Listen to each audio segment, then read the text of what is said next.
सने सने सने शनि चलते हैं सने शनि, लेकर परीक्षा तेरी देते अभय वरदान। सने शने सने शनि। नमस्कार, मैं डॉक्टर मुकेश आपका हार्दिक अभिनंदन करता हूं आपके चैनल एस्ट्रो नक्षत्र 27 पर।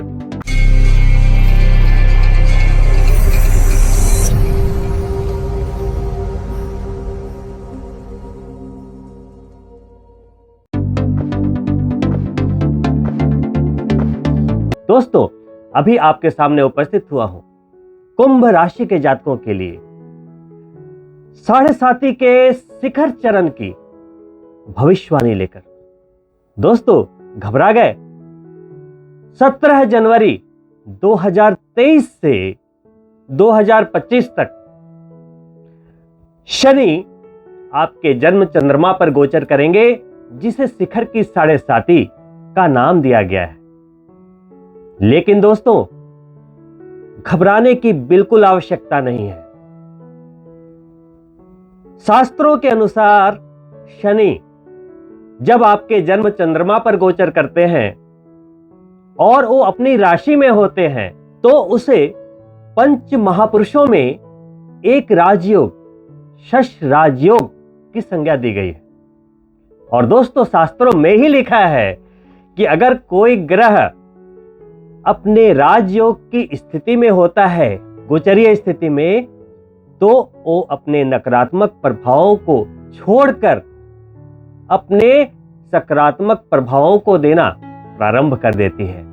तो दोस्तों, 7.5 यानी कि जन्म चंद्रमा से शनि के गोचर के 45 डिग्री पहले और 45 डिग्री बाद, यानी कि 2.5 वर्ष पहले चरण की, 2.5 वर्ष उतरती 7.5 और 2.5 वर्ष शिखर की 7.5, ये 7.5 वर्षों का जो पीरियड है, बहुत लंबा पीरियड है, मानता हूं। तो आप कुंभ राशि के जातक चढ़ती 7.5 में थे। जब 30 सालों के बाद दोबारा 7.5 आती है, या किसी जातक के लिए पहली 7.5 का एक्सपीरियंस होता है, तो अचानक चलती हुई गाड़ी हिचकोले खाने लगती है, ब्रेक सा अनुभव होने लगता है, जिंदगी बंधी बंधी महसूस होने लगती है, रिश्ते बिखरने लगते हैं, मानसिक अवसाद बढ़ने लगते हैं। व्यक्ति सोचता है, अरे ये क्या हो रहा है मेरे साथ? इसी का नाम 7.5 है। शनि देव आपके इसी जन्म के नहीं, जन्म जन्मांतर से हुए कर्मों का हिसाब लेते हैं 7.5 के दौरान। यही कारण है कि जब शनि की 7.5 प्रारंभ होती है, तो वो जो फेज है, देखो, नॉर्मली 7.5 हो या ना हो, हम अच्छा या बुरा जो भी करते हैं, उनके कर्मों का फल तो मिलता ही है। लेकिन 7.5 के दौरान जो रिजल्ट्स होते हैं, वो बहुत खतरनाक होते हैं। अगर मैं आपके शिखर की 7.5 का नाम शश राजयोग दूं, फिर भी शायद कई लोगों को यह विश्वास नहीं होगा, क्योंकि 7.5 की जो एक भयानकता है, जो उसका डर है, वो हर व्यक्ति विशेष में व्याप्त है।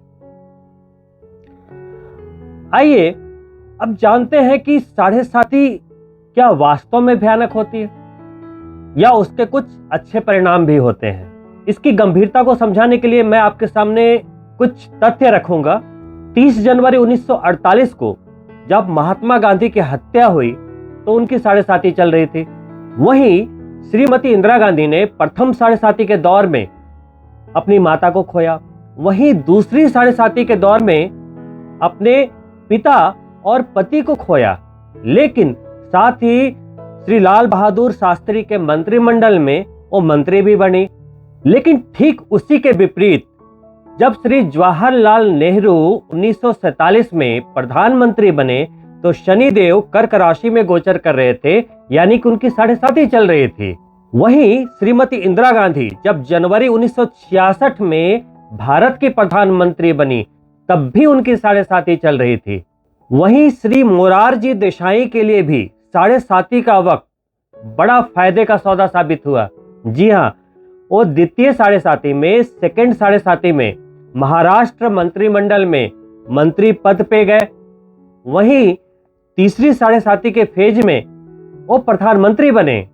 तो दोस्तों, इन तथ्यों से एक बात तो साबित होती है कि 7.5 में व्यक्ति अपनों को खोता है, स्ट्रगल भी देखता है, लेकिन वो अचीवमेंट्स भी प्राप्त कर सकता है, और ऐसी अचीवमेंट जो मिसाल हो।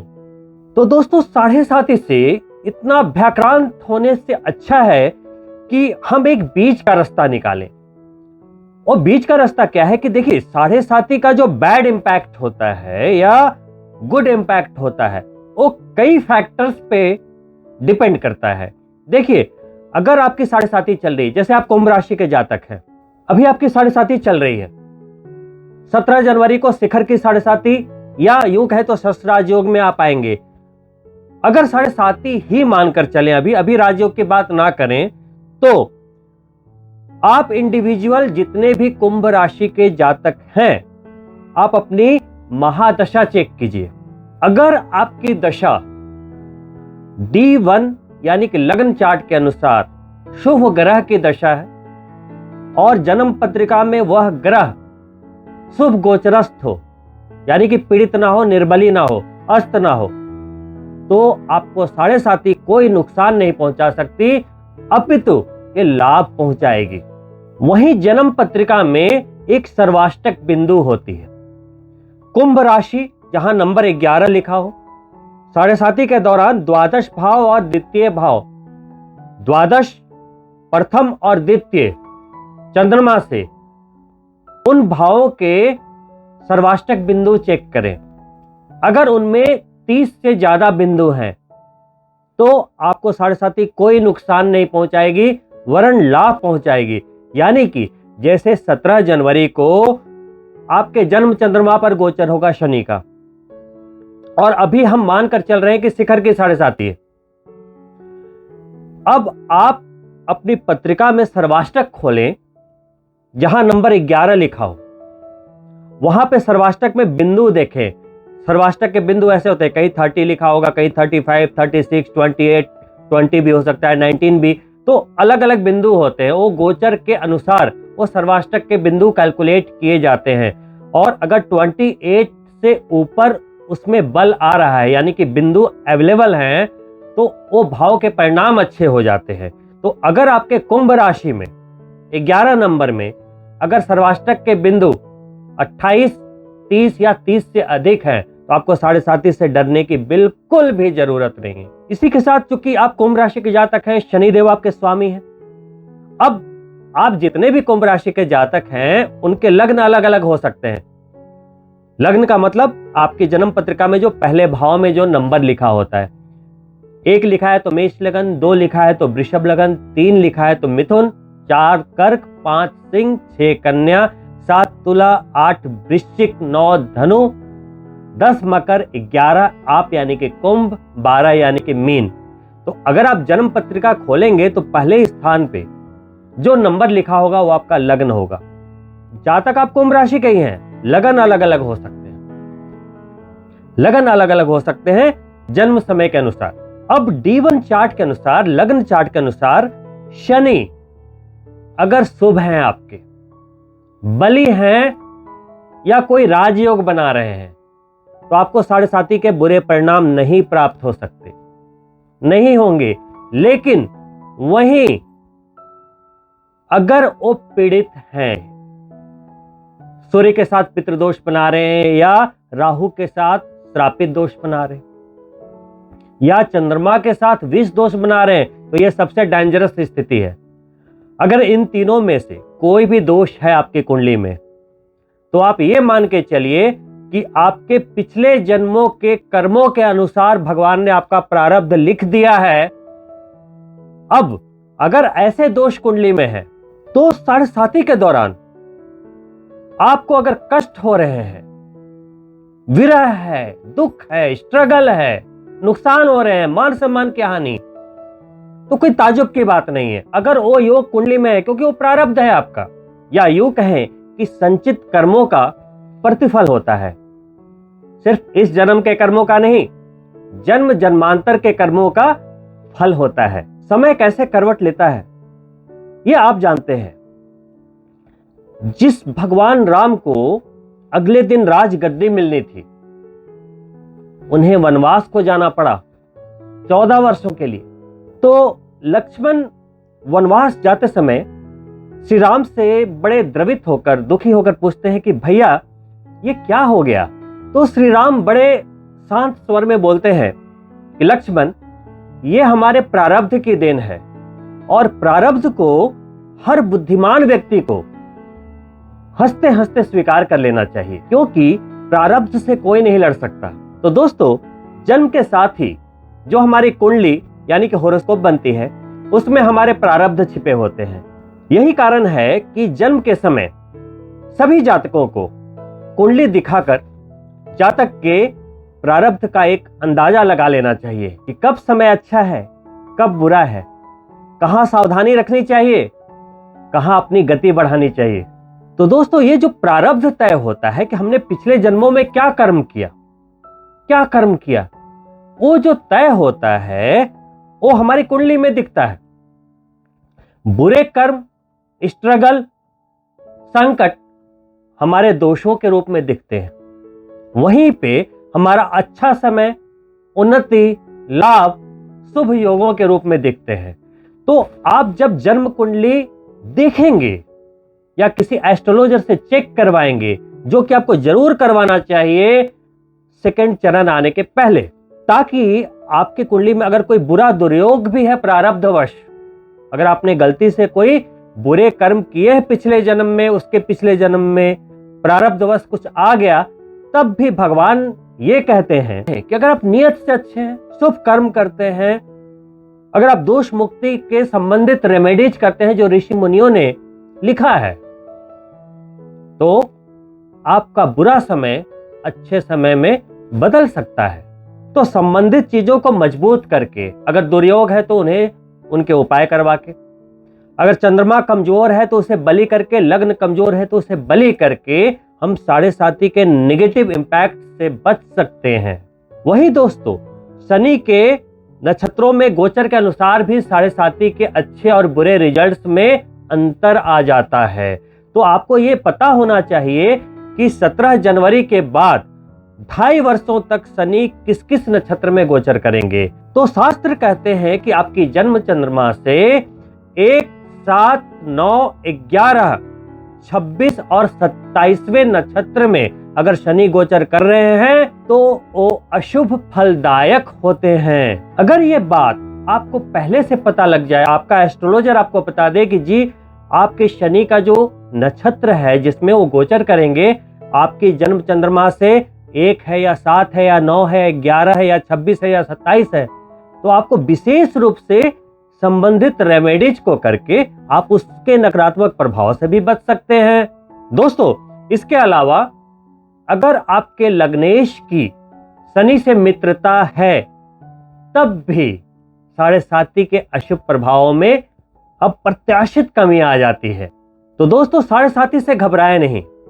साढ़े साथी के कई उपाय हैं। रेमेडीज मैं वीडियो के अंत में बताऊंगा। इसके पहले मैं आपको बता दूं कि 17 जनवरी को जब आपकी शिखर की साढ़े साथी का प्रारंभ हो रहा है, यानी कि कुंभ राशि पे शनि गोचर करेंगे, इसको कहते हैं शिखर की साढ़े साथी। साढ़े साथी का सबसे खतरनाक फेज। लेकिन ये बाकी के 10 राशियों के साथ हो सकता है कि जब जन्म चंद्रमा पे गोचर करे तो शिखर की साढ़े साथी ही कहलाएगी। लेकिन जब मकर और कुंभ राशि पे गोचर करते हैं तो सिनेरियो कुछ और होता है। क्यों? क्योंकि शास्त्र कहते हैं कि शनि जब केंद्र में यानी कि जन्म चंद्रमा पर अपनी स्वराशि में गोचर करता है तो पंच महापुरुषों में एक राजयोग को निर्मित कर देता है, वो है शश राजयोग। वहीं शास्त्रों में यह भी लिखा है कि जब शनि शश राजयोग में होते हैं तो 7.5 के अशुभ परिणामों को नहीं देते। तो क्लियर हो गया कि शनि चूंकि शश राजयोग में आने वाले हैं 17 जनवरी से, तो आने वाले 2.5 वर्षों तक आपकी 7.5 शिखर की 7.5 नहीं रहेगी, बल्कि शनि द्वारा, आपके राशि के स्वामी द्वारा निर्मित शनि के राजयोग, शश राजयोग को आप एंजॉय करेंगे, उनके शुभ फलों को एंजॉय करेंगे। और शश राजयोग का शुभ फल है क्या? राज सम्मान की प्राप्ति, पद की प्राप्ति, प्रतिष्ठा की प्राप्ति, बड़े यश और सम्मान की प्राप्ति, बड़े अचीवमेंट्स की प्राप्ति। जैसा कि मैंने प्रारंभ में बताया, 7.5 के दौरान जातक प्रधानमंत्री भी बने हैं। दोस्तों, ये पूरी तरीके से आपके जन्म पत्रिका पे डिपेंड करता है, या यूं कहे कि आपके पूर्व जन्म के कर्मों के ऊपर डिपेंड करता है कि आपने क्या गुल खिलाया है। जैसे है ना, लोगों को कर्मों का डर नहीं होता, कर्मों का डर नहीं होता, कर्म तो लौट के आते हैं। दोस्तों, महाभारत में कर्म की व्याख्या करते हुए लिखा गया है, यथा धेनु सहस्त्रेषु वत्सो विदन्ति मातरम तथा पूर्व कृतम कर्म कर्तार मनु गच्छति। यानी कर्म अपने कर्ता को ठीक उसी तरह पहचान लेता है जैसे गायों की बड़ी झुंड में बछड़ा अपनी मां को पहचान लेता है। सिंपली शश राजयोग का सीधा मतलब है हर तरह के लाभ जो आप अपनी जिंदगी से चाहते हैं, चाहे वो आर्थिक लाभ हो, चाहे वो रिश्तों का लाभ हो, चाहे वो यश प्राप्ति का लाभ हो, चाहे आप कुछ भी बड़ा बनना चाहते हैं, शनि बना सकते हैं। वो तो कर्मों को देखते हैं, जैसी नियत वैसी बरकत। शनि की सबसे बड़ी रेमेडी क्या है? अंदर से नियत का बदलाव। बाहर से कितना भी सर फोड़ लो, कितना भी तेल चढ़ा लो, कितने भी छाया दान कर दो, कितने भी सुंदर कांड पढ़ लो, कुछ भी कर लो, जब तक अंदर से नहीं बदलोगे कुछ नहीं बदलेगा। शनिदेव की नजर में कुछ नहीं बदलेगा। ब्रह्म वैवर्त पुराण में शनिदेव और माता लक्ष्मी के बीच में एक संवाद हो रहा है। माता लक्ष्मी पूछती हैं कि शनिदेव, आप दूसरों को दुख क्यों देते हो, दरिद्रता क्यों देते हो, कष्ट क्यों देते हो, संताप क्यों देते हो? तो शनिदेव मुस्कुराते हुए कहते हैं, माता, मैं कुछ नहीं देता, मैं तो उनके कर्मों की परछाई हूं। जो लेते हो खुद लेते हैं, जैसा करते हैं वैसा भरते हैं। तो माता लक्ष्मी ने पूछा कि ठीक है, तो वो आपकी प्रसन्नता कैसे पाएं? अपने भक्तों पर आप प्रसन्न कैसे होंगे? आपकी प्रसन्नता के लिए लोगों को क्या करना पड़ेगा? जो आपकी वक्र दृष्टि के शिकार हैं, जो अपने बुरे कर्मों से संतापित हो रहे हैं, वो क्या करें ताकि आपकी प्रसन्नता प्राप्त हो? तो शनिदेव ने कहा, इसके लिए सिर्फ एक ही उपाय है कि उन्हें मेरे करीब आना होगा, मेरे समीप आना होगा। अब इसमें हजारों ट्रांसलेशन छिपे हैं। शनिदेव के समीप आप कैसे जाएंगे? नजदीक कैसे जाएंगे? लाखों रुपए चढ़ा के, सोने चांदी चढ़ाकर? उनके समीप वही जाएगा जो मन से, वचन से और कर्म से पवित्र होगा, नियत से शुद्ध होगा, न किसी के लिए बुरा सोचेगा, न करेगा, न बोलेगा। सीधी सी बात है। ये नहीं कि मुंह में राम बगल में छुरी, है ना? आप किसी के मुंह पे मीठा मीठा बोल रहे हो और उसके पीठ पीछे बुराई कर रहे हो।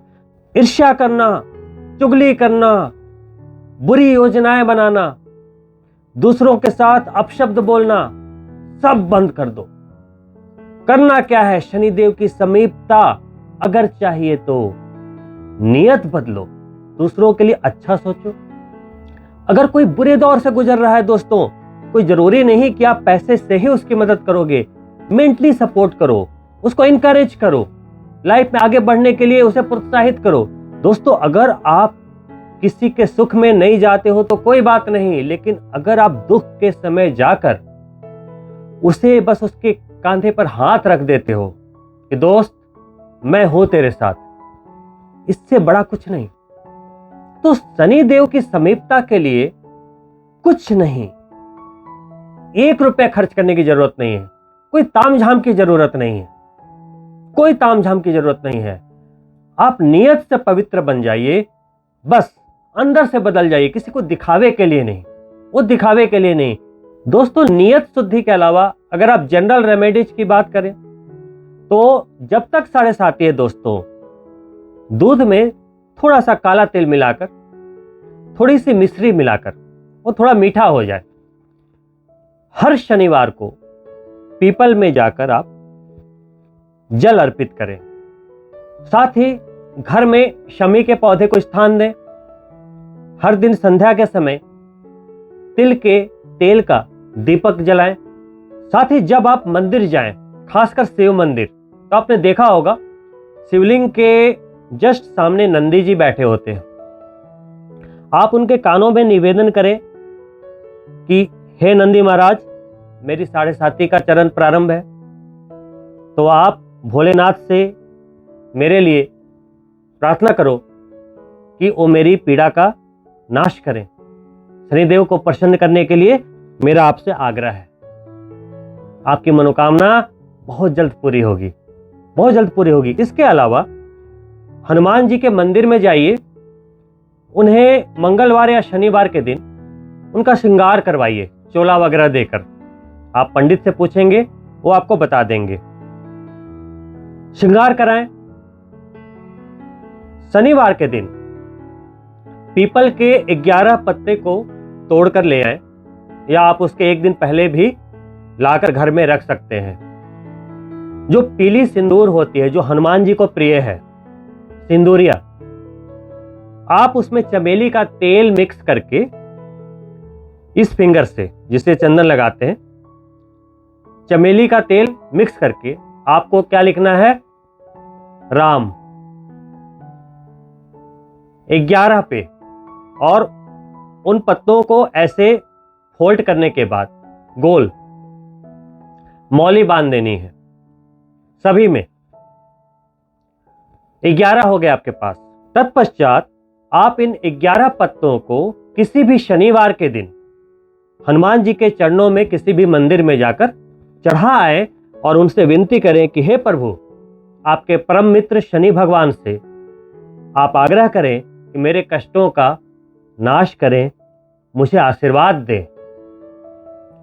ये छोटे छोटे कार्य आपको आध्यात्मिक रूप से आपके कष्टों को दूर करेगा, आपके मनोबल में वृद्धि करेगा, आपके अंदर एक आशा जागृत करेगा कि मैं जो भी कर रहा हूं भगवान के समीप आने के लिए कर रहा हूं। नंदी जी से भी कह दिया, हनुमान जी से भी कह दिया, नियत से भी पवित्र हो गए, कर्म भी कर रहे हैं, क्योंकि कर्म करना जरूरी है। क्योंकि शनिदेव की प्रसन्नता का सबसे बड़ा राज क्या है?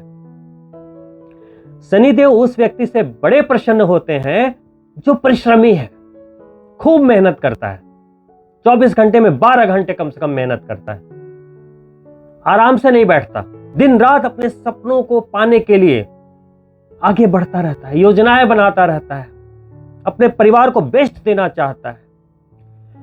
उसे जो जीवन मिला है, जो ईश्वर ने जिस कारण से मनुष्य रूप में जन्म दिया है, उसे सार्थक करने की कोशिश करता है।